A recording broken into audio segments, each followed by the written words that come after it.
Et bonjour à tous, ici Corben de Corben.info et je suis très heureux de vous retrouver pour cette nouvelle vidéo où aujourd'hui on va parler de WebAssembly. Alors pour ceux qui ne connaîtraient pas WebAssembly, c'est du langage compilé qui est capable de tourner dans un navigateur. Donc vous pouvez par exemple créer un programme en C, le transformer en WebAssembly, donc le compiler et le lancer dans votre navigateur et obtenir des résultats de votre programme directement dans vos pages web. Donc ça c'est un peu, on va dire, la version simplifiée, mais moi ce que je vous propose aujourd'hui c'est qu'on mette les mains dans le cambouis avec un outil que j'ai trouvé il n'y a pas très longtemps que je trouve intéressant qui s'appelle Wasmer. Alors Wasmer, vous le trouvez sur wasmer.io. C'est une lib en fait, un SDK plus précisément que vous pouvez faire tourner dans vos pages web, mais aussi un outil qui peut compiler et faire tourner du code C, JS, Rust, Python, Go, enfin tout ce que vous voulez, même des applis directement, soit dans votre terminal, soit dans votre navigateur. Alors, on va faire la petite démo, là je vais vous montrer, et puis on va aller sur le GitHub aussi parce que c'est intéressant le GitHub. Je vous montre un petit peu, c'est un projet open source, comme vous pouvez le voir, enfin c'est libre. L'avantage en fait de ce genre d'outil, c'est que ça permet de faire tourner du code machine de manière rapide, sécurisé puisque c'est dans un conteneur, aussi bien sur votre desktop, sur votre ordinateur, que sur le web avec sur votre serveur web tout simplement. Alors pour l'installer, c'est très simple. Pour l'installer, on va dire pour votre desktop, vous avez juste à lancer cette commande curl qui va aller récupérer Wasmer et le déployer sur votre ordinateur. Alors moi il est déjà installé, donc il fait une petite erreur, mais voilà, il s'installera très bien. Il y a d'autres types d'installations comme PowerShell, Homebrew, vous pouvez l'installer avec Brew si vous voulez, Scoop, Chocolaté, Cargo, etc. Donc il y a de quoi faire. Et ensuite on va le lancer. Alors je vais lancer le KOC. Alors KOC c'est une commande, c'est un classique de Linux. Je vais faire un petit clear, voilà. C'est pour prendre un message, salut les Patreons, et c'est une vache qui le dit. Voilà, ça ne sert absolument à rien, mais ça vous montre en fait que lui va récupérer dans ses dépôts l'application KOC, va la lancer et avec les paramètres que vous voulez. Donc ça c'est, on va dire, l'usage standard du package, enfin de l'outil. Et ensuite on peut faire tourner des packages. Alors les packages, vous voyez, il y a tout ça qui est dispo, donc Rust, C, C++, C Sharp, du D, Zig, Python, JavaScript, Go, PHP, Ruby, Java, R, Postgre, Swift, Dart, Crystal, Lisp, Julia, V et OCaml. Bon voilà, il y a tout ça, donc il y a de quoi faire. Et on peut lancer comme ça des packages directement dans la ligne de commande. Donc par exemple, moi si je veux lancer du Python, je vous mets la démo, Wasmer Run Python. Donc ça c'est le nom du package Python. Les deux petits tirets pour lui dire qu'on va lui passer les paramètres. Je vais zoomer un petit peu pour que vous y voyez un peu plus clair. -C c'est pour dire qu'on va lancer du code Python directement via la ligne de commande et on veut directement obtenir le résultat. Donc voilà, si je lance ça, en fait, il va aller récupérer le package Python, le télécharger et le lancer. Voilà, et j'obtiens la réponse 2 puisque 1 plus 1 ça fait 2. Donc ça ne sert pas à grand chose, enfin ça peut être utile, mais c'est pas ça la force de l'outil. La force de l'outil, c'est que ça permet de faire des versions de vos applications. Vous pouvez déployer, il parle ça, déployer en Edge, donc c'est-à-dire déployer sur des serveurs comme ceux d'Amazon ou de Cloudflare, vous savez, les Cloudflare Workers ou les Amazon Lambda, donc c'est des serveurs qui sont censés faire tourner ce genre de choses. Donc pour des petites tâches très spécifiques, ça peut être intéressant de déployer ça sur Cloudflare ou Amazon. Nous, on va le faire sur notre propre serveur, on va le faire tourner là en local en l'occurrence, mais grâce au SDK. Le SDK, c'est un JS en fait qui permet de lancer du C, du Python, etc. direct dans votre navigateur. Donc moi, c'est ça que je vais vous montrer aujourd'hui, parce que c'est cette partie-là qui m'a intéressé. Mais sachez que c'est possible, on peut le faire tourner sur du Amazon Lambda, du Cloudflare Workers, etc., ou en local, comme vous voulez. Donc je vais vous montrer, j'ai fait, alors en fait, je me suis fait une petite démo, donc j'ai utilisé un petit serveur en Node.js, donc j'ai créé un fichier. Alors tous les fichiers là que je vous donne, que je vous montre, ce sera sur le Patreon. Donc je vais vous faire un zip et je vais vous mettre tout sur le Patreon, donc vous aurez tout ce qu'il faut pour pouvoir explorer mon code. Il n'y a pas de souci avec ça. Donc ça c'est un peu du classique, c'est juste pour lancer un serveur web sur le port 3000. La particularité ici, c'est qu'en fait je lui mets des headers, des entêtes pour lui faire passer, vous savez, les policies cores, parce que comme il doit charger des libs de l'extérieur et que moi je le fais tourner sur un serveur local, il voulait pas me la charger. C'est des sécurités qui sont dans les navigateurs, c'est important. Donc ça c'est juste un détail et on va explorer un peu. Alors je vais lancer le serveur et je vais ouvrir Chrome et je vais déjà vous faire une démo de ce que j'ai fait et puis après on va explorer le code source de tout ça pour que vous puissiez bien voir. Donc je vais aller sur localhost 2.3000 et on va commencer par exécuter du code Python parce que c'est dans la démo, c'était le truc un peu standard.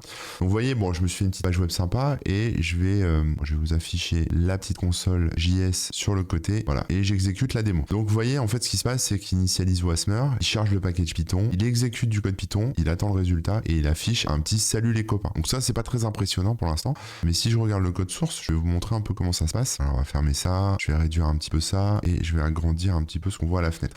Bon, toute la première partie, on s'en fiche un petit peu, c'est les entêtes et le style. Là, ça c'est du HTML, un peu de décoration, on va dire. Il y a un truc important dans le main ici, c'est que j'ai une div qui s'appelle output et c'est là-dedans que je vais mettre mon résultat. Donc ce que vous avez vu ici, là, en fait, cette div output, elle est là et en fait, je vais écrire dedans avec un JavaScript. Mais bon, ça c'est juste un point de détail, hein. Vous verrez ça, voilà, c'est du classique, on va dire. Et maintenant, ce qui est intéressant, c'est le JavaScript que j'ai appelé. Alors, j'ai fait un import de deux modules, hein, init et wasmer, en utilisant cette lib qui est hébergée chez Unpackage, hein, c'est la lib officielle, on va dire. Donc wasmer, dans sa dernière version, le SDK, c'est du 0.8, voilà, c'est pour info. Donc en gros, on charge la lib. Pour l'instant, rien de compliqué, on charge la lib. Et ensuite, j'ai une fonction qui s'appelle run Python demo et j'ai le petit bout de JS qui va en fait prendre la réponse de mon code Python et la mettre dans ma div. Voilà, c'est ça dont je vous parlais tout à l'heure. Donc là, on a ici, on prend l'élément output et son inner HTML, donc son HTML à l'intérieur, on va lui mettre soit l'erreur, si c'est une erreur qui est affichée effectivement, soit ici, si on a la bonne réponse. Vous voyez, elle est là. Voilà, hop, c'est ça. Et donc là, on modifie donc pas le output, mais le run demo, la div run demo. Donc run demo, elle est ici en fait. Voilà, c'est juste en dessous. Voilà, elle est ici, la ID run demo. Donc comme ça veut dire quoi? Ça veut dire que si j'ai une erreur, elle va bouffer toute la zone ici. Si j'ai la bonne réponse, ça va garder quand même le petit check, etc. Et ça va me la mettre ici. Voilà, donc je la relance. Voilà, ça me le met là. Maintenant, ce qui est intéressant, c'est de regarder la fonction qui a été développée. Donc je charge le package, je recrée la div en fait dans la sortie que je veux. Hein, donc ça va être écrit là pour l'instant, ça a écrit exécution en cours parce que quand je clique sur le bouton, c'est ici en fait le add event listener. Donc je clique, ça capte l'événement, clique et ça lance la fonction run Python demo. Run Python demo est donc là. Quand je clique, ça met un petit message qui dit exécution en cours et ensuite c'est parti. Donc ça initialise le module wasmer, ça charge le package Python. Alors, j'ai mis des petits console.log un peu partout, mais voilà, donc ça récupère le package Python depuis le registre de wasmer. Ils ont un peu comme Docker, hein, ils ont un registre et ensuite ça va créer une instance pour exécuter le code. Donc là, ce qui se passe ici, c'est que je lance une commande. La commande en fait contient les arguments suivants. Donc -c pour lui dire on fait du code en ligne, on veut le résultat tout de suite. Et je mets simplement un print. On print salut les copains et lui balance ça à wasmer et wasmer va exécuter ce code Python sur ma machine, hein, voilà, directement au travers de WebAssembly. Je vais récupérer la sortie et cette sortie qui est dans std_out, je vais la remettre dans mon HTML et voilà. Et ensuite elle va apparaître. Donc ça c'est une première façon de faire. Donc voilà, donc là ça écrit salut les copains, mais si je mets salut les Patreons, ça va vraiment m'exécuter du Python dans la page web. Je relance, j'ai oublié de rafraîchir la page évidemment. Je relance et il me met salut les Patreons dans la page web. Donc tout est exécuté en local, hein, mais c'est du code machine qui est exécuté en local. Donc ça c'était la partie Python. On peut faire la même chose en PHP, voilà, même truc. Là j'ai fait un truc un peu plus complexe, donc en gros j'ai fait un tableau de phrases, donc de petites phrases rigolotes, et je fais un écho, donc c'est du PHP, hein, écho phrase, et je choisis une phrase random. Ce qui me donne, donc, et puis ça charge le module PHP, hein, PHP/PHP ici, dans Wasmer. Ce qui me donne au niveau de l'interface, PHP, hop, j'avais oublié le P, voilà, je lance la démo, ça s'exécute, et ça m'affiche une phrase en random. Voilà, je relance, voilà, donc ça c'est des petites choses un peu simples, mais c'est fait pour ça, c'est fait pour lancer des bouts de code assez simples que vous pouvez pas forcément faire en JavaScript ou qui demanderaient trop de complexité côté serveur. Vous voulez l'exécuter côté client et vous voulez que ça soit voilà, quand même sécurisé dans un conteneur, etc. Vous pouvez faire comme ça. Voilà, donc je le lance. Ça va un petit peu plus vite une fois qu'on le lance parce que je pense que c'est déjà chargé en mémoire, donc la compilation va beaucoup plus vite et je tombe tout le temps sur une phrase différente. Donc ça, c'est la même démo, on va dire. C'est juste que j'ai utilisé un package différent qui est PHP et j'ai complexifié un petit peu. J'ai pas fait un simple hello world, j'ai fait une prise de phrases random dans une liste, enfin, dans un tableau. Donc ça, c'était la partie simple, puisque là, on est sur du code interprété, avec voilà, on n'est pas sur du code compilé, hein. PHP, c'est pas du compilé, Python, c'est pas du compilé.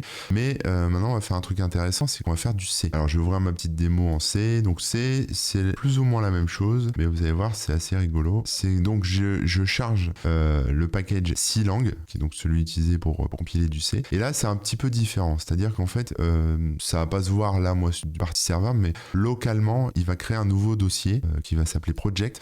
Dedans, il va écrire un fichier qui va s'appeler example.c, dans lequel il va mettre un petit hello world tout simple, hein, qui est là, bonjour le monde. Et ce fichier, example.c, qui est donc stocké côté navigateur, hein, va être compilé. Donc, je lui passe les arguments classiques, hein, vous savez, comme quand vous faites avec GCC, voilà, vous lui passez le fichier .c, vous lui mettez un petit paramètre -o pour output, et là, on sort un fichier example.wasm. WASM, je sais pas comment on dit, et ensuite on l'exécute, voilà, et on récupère la sortie. Donc là on est sur un exemple où en fait on a du code qui est directement dans la page web, qui est compilé et exécuté. Donc là c'est déjà un petit peu plus impressionnant, enfin moi en tout cas je trouve ça un peu plus cool. Donc je vous montre la démo, voilà, donc ça c'est la version C avec le code, on vient de voir. J'exécute, ça va compiler, enfin ça va en tout cas écrire le fichier, voilà, fichier c'est créé, le compiler et afficher bonjour le monde. Voilà, donc ça c'est assez simple aussi, mais là on est sur une autre démarche, on n'est pas sur du code exécuté, on est sur du code compilé. Donc on peut faire tourner du code compilé, on peut compiler à la volée directement voilà, dans le navigateur. On peut aussi très bien créer un WASM en amont, c'est-à-dire que voilà, toute cette partie-là, on peut se l'épargner. On peut créer, nous, compiler sur notre machine le WASM, voilà, en tant que webmaster, on va dire ça comme ça, en tant que développeur, on compile notre WASM, on le met sur notre serveur et on l'exécute, c'est tout. On l'exécute avec Wasmer, comme ça évite d'avoir du code source qui se balade sur le serveur, par exemple. On a un code compilé, faudrait le décompiler pour pouvoir ensuite voir ce qu'il y a dedans. Mais voilà, ça permet, pourquoi pas, de protéger certaines parties de votre code, de l'intelligence de votre service, de votre site. Ça peut être plutôt pas mal. Ça permet aussi sur des sites statiques d'exécuter du code qui est normalement pas possible. Parce que moi, par exemple, maintenant, je suis sur un site statique, donc c'est que des pages HTML. Il n'y a rien de fou. Hein. On est sur du CSS, du HTML, du JavaScript. Il n'y a pas de code, il n'y a pas de moteur qui va faire tourner des programmes. J'ai pas de moteur PHP, j'ai pas de moteur Ruby, j'ai rien de tout ça. Donc là, en fait, c'est un moyen, pourquoi pas, de réintégrer un peu de code sur des pages statiques. Ça peut être intéressant aussi de faire tourner ça, voilà, sur un serveur. Et c'est du code qui sera une fois encore exécuté localement.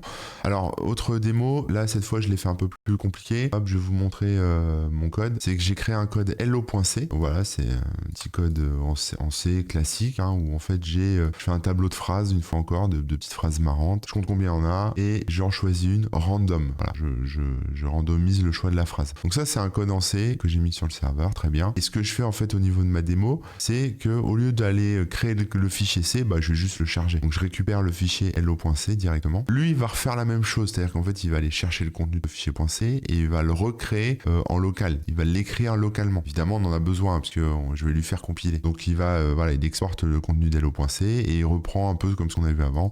Il va me créer un nouveau fichier hello.c et puis le compiler et l'exécuter. Voilà, tout simplement. Et donc moi, au niveau de ma démo, si je pars sur C2, là, voilà, je l'avais C2.html, j'exécute la démo, il le compile, il le lance et voilà. Donc là, ça a marché. Donc ça fait le message peut prêter à confusion là, mais c'est une des phrases qui est dans ma liste. Hein. Je vous remonte sur hello.c, elle est ici. Compiler success, programmeur confused. Voilà, c'est des petites blagues de développeurs. Si je le relance, il va m'en retrouver une autre. Voilà, les boucles while true sont mes relations les plus durables. Voilà, sudo make me a sandwich, etc., etc. Donc voilà, je voulais vous montrer ça parce que j'ai trouvé ça intéressant. Maintenant, j'espère que ça vous aura donné des idées pour vos projets ou d'autres implémentations que vous pourrez trouver à travers cet outil, hein, Wasmer, qui est quand même plutôt cool. Voilà, en tout cas, maintenant, vous n'avez plus aucune raison de ne pas exécuter du PHP ou du C sur un site statique. Avec Wasmer, c'est tout à fait possible. Quant à moi, je vous dis encore merci pour votre soutien, les Patreons, et puis n'hésitez pas à nous rejoindre sur Patreon si vous n'êtes pas encore abonné. Et à très vite, ciao.